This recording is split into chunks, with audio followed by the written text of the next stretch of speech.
네, 다음 분 들어오세요. 안녕하세요. 네, 뭐 어떻게 오셨어요? 군대 가고 싶은데 직장인인데 일 그만두고 할 수 있을지. 아, 네, 알겠습니다. 여기 좀 나가 계세요.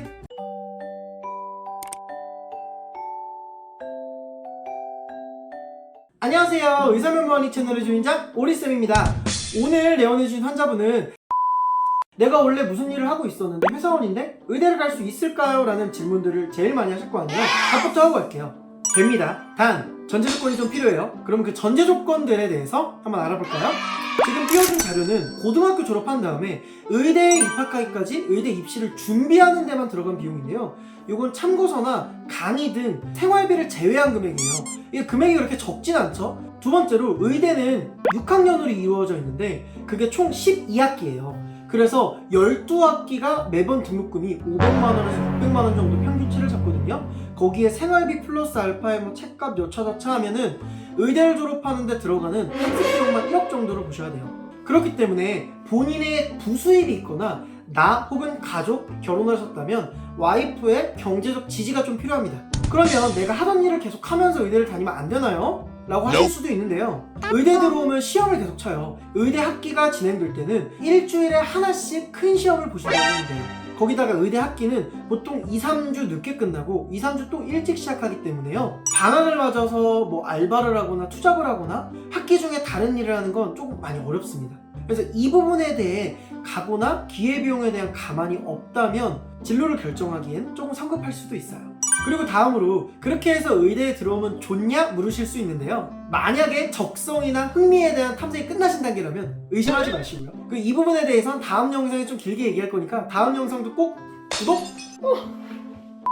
자, 그럼 이제 인트로는 끝나고 진짜 본격적으로 의대 입시에 관한 얘기를 해봅시다. 첫 번째로 의대 입시의 난이도예요. 대체 얼마나 어렵길래 의대를 가고 싶어 하는데 그렇게 가기 어렵다고 하는 거냐? 내가 어디까지 공부를 해야 되느냐? 지금 2021년 기준으로 매해에 수능을 보는 학생 수는 줄고 있고요.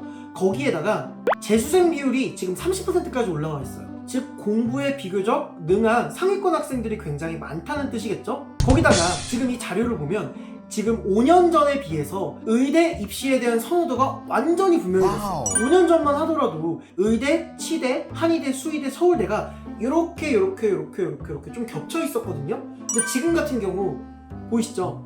의대 입시가 압도적으로 위에서 시작합니다. 의대 입시가 끝나고 다른 한의대, 수의대, 치대 등들이 놓여져 있고 그 다음에 서울대예요.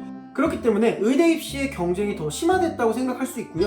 이 선호도가 의미하는 바는 뭐냐면 옛날에는 수능 전국 1000등을 했을 때 1000등 내에서 서울대를 가는 취향의 친구도 있었고 치대, 한의대, 수의대 등등 자기 취향껏 가는 친구들이 많이 있었거든요. 근데 지금은 거의 전국 수능 1등부터 1000등까지 의대 정원이 지금 3000명이거든요.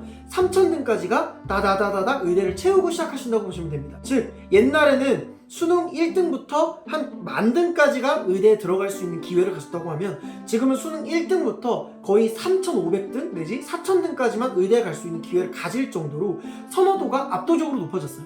여기에 관련된 배치표를 보시면요. 의대 입시를 하는데 1% 미만이 마지노선이고요. 0.5% 상위 성적이 나오셔야 됩니다. 그럼 이 0.5% 상위 성적이 얼마나 높은지를 알아볼까요? 수능에서 모든 과목을 5일 등급을 맞기 위한 최소 조건으로 싹 맞았다고 전제하면 전국 100분이 1.5%에서 1.6% 정도가 나와요. 그래서 만약에 5일 등급을 받았다고 가정을 하면 의대는 불가능하다고 보셔야 되고요. 한의대나 치대는 선택적으로 입학이 가능합니다. 그리고 지금 의대 정원이 전국에 2,977명으로 확정이 되었거든요. 그랬을 때 전국의 고등학교 숫자가 2,300개 정도인 걸 감안을 하면 일반적인 고등학교 전교 1등 정도의 성적이 나와주셔야 의대 입학이 가능하다고 하실 수 있습니다. 그래서 조금 정리를 하자면 의대 입학을 위해서는 5일 등급도 어림없는 모자라. 소리! 즉 상위권 성적의 5일 등급이 나와야 하고요. 이건 너무한 거 아니냐고. 거기에다가 평균적으로 전교 1등권을 유지할 만한 성적, 그리고 서울대는 당연히 들어가고 상회할 수 있을 만한 성적이 나와주셔야 됩니다.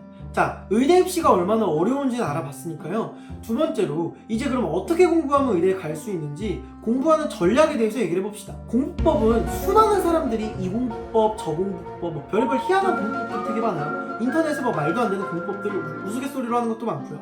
뭐 주마등 공부법? 뭐 이런 것도 있고요.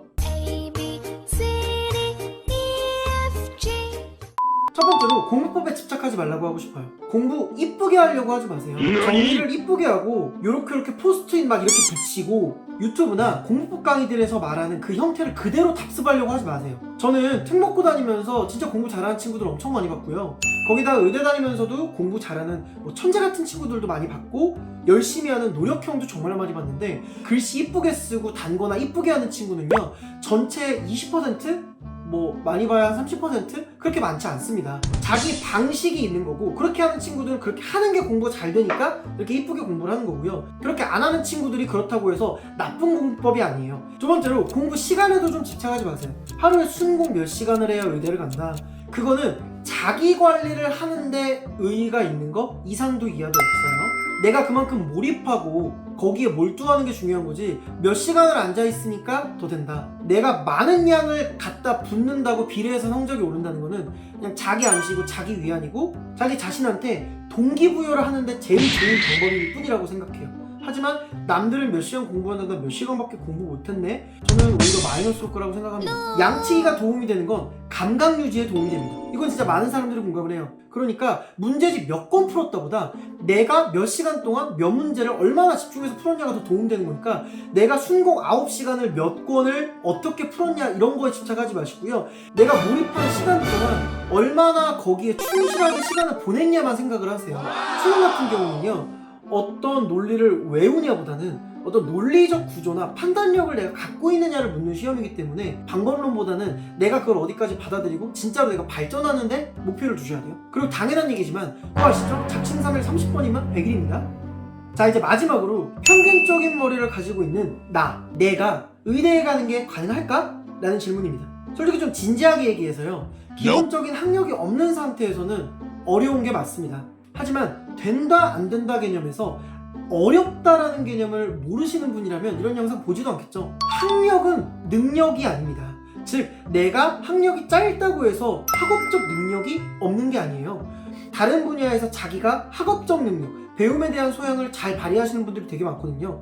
즉 내가 학력이 짧다고 해서 의대 입시를 준비하기 위한 학업적 능력이 없다고 판단하는 건 굉장히 저는 어불성설이라고 생각합니다. 하지만 수능은 어떠한 도달치가 아니라 어떠한 능력치를 측정하는 시험이기 때문에 그래서 입시 준비를 결정하기 전에 철저한 자기 객관화가 한 번쯤은 필요합니다. 아까 앞에서 말한 기회비용에 대한 판단은 당연하고요. 이건 의대생의 평균 나이예요. 여기서 평균 나이가 상대적으로 낮은 건 고등학교를 졸업하고 1, 2, 3년 안에 의대를 들어오는 친구들이 많아서예요. 애초에 수능 보는 인구는 나이 많은 사람이 굉장히 적어요. 고등학교 졸업한 애들이 제일 많고요. 그래서 나이 많고 늦게 시작하는 사람들이 수능을 보는 숫자가 적어서 결과적으로 아웃풋인 대학생이 적은 거지 나이 많은 사람이 힘들어서 가서 적은 거라고 생각하는 게 좀 어렵다고 생각해요. 요새는 의대 입학한 30살이 별로 놀랄 일도 아니에요. 20대 머리에 피도 안 말랐는데 늦게 의대 들어오셔서 입학하신 분들이 예우는 되게 좋은 편이에요. 이게 좀 철이 들어서 의대 입학하셔서 그런지 교우관계도 굉장히 원만하고요. 학교생활도 되게 잘하시고 솔직히 성적도 되게 좋아요. 이제 좀 마무리를 해볼게요. 구독! 처음에 말한 대로 기회비용에 대해서 먼저 고민해보시고요. 두 번째로 공부하기로 마음을 먹었으면 순공 몇 시간? 이런 건 좀 집착하지 마세요. 그리고 세 번째로 의대에 들어온 다음은 걱정하지 마세요. 20살에 들어오든 28살에 들어오든 40에 들어오든 들어오면 똑같이 의대생 1이고요. 졸업하면 그냥 의사 1이에요. 내가 의대 들어오기 전까지 보낸 시간이 나한테 인생에 무가치한 시간이 아니잖아요. 그 경험이 또 다 쌓여서 나중에 충분히 더 좋은 의사가 될 수 있기 때문에 몇 살에 들어오느냐는 진짜 신경 쓰지 마세요. 오늘 영상에서 좀 현실적이고 구체적으로 얘기를 해보려고 했는데 만약에 좀 부족하거나 궁금한 게 있으면 댓글 달아주세요. 그럼 제가 바로 댓글 달아드릴게요. 안녕!